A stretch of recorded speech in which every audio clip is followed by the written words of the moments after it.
Many thanks for joining us on the newsroom. I'm Tamilore Akinkwolye, and these are the stories we're following at the moment.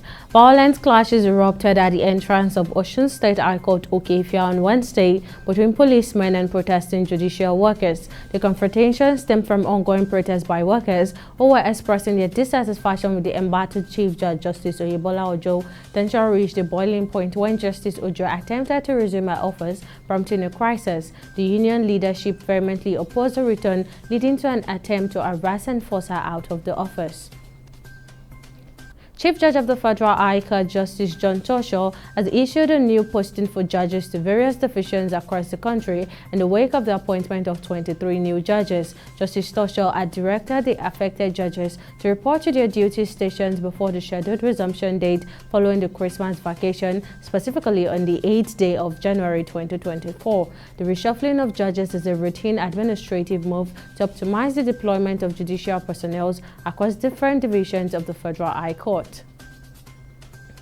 Vice President Kashim Shettima has affirmed President Bola Tinubu's administration's unwavering commitment to the welfare of Nigerian armed forces as well as the families of fallen heroes. Shettima made the declaration after being adorned with the emblem of the 2024 Armed Forces Remembrance Day at the Presidential Villa on Tuesday evening. Shettima underscored the administration's dedication, recognizing the sacrifices made by service personnel for the unity of Nigeria and the maintenance of global peace. He also paid tribute to heroic efforts of the Nigerian service personnel in various conflict zones, both within the country and internationally.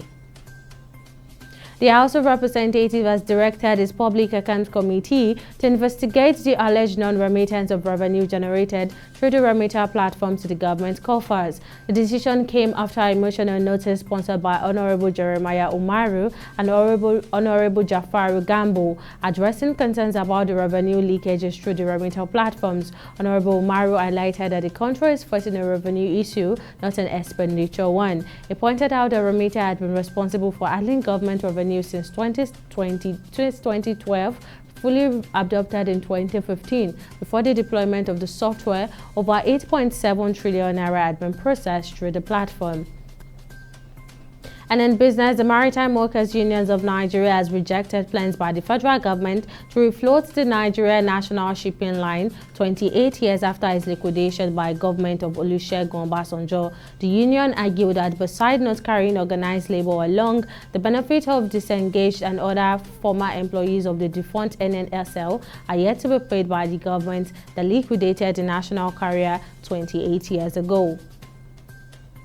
And on the foreign scene, Poland has announced the charging of 16 foreign individuals with spying for Russia, accusing them of preparing acts of sabotage and gathering information on military equipment deliveries to Ukraine. The spy ring, dismantled in March, faced charges for conducting espionage activities on behalf of Russian intelligence services on Polish territory. The accused confessed to the act, which also involved engaging in propaganda to turn Polish sentiment against Ukraine. Each individual is expected to face up to 10 years in prison.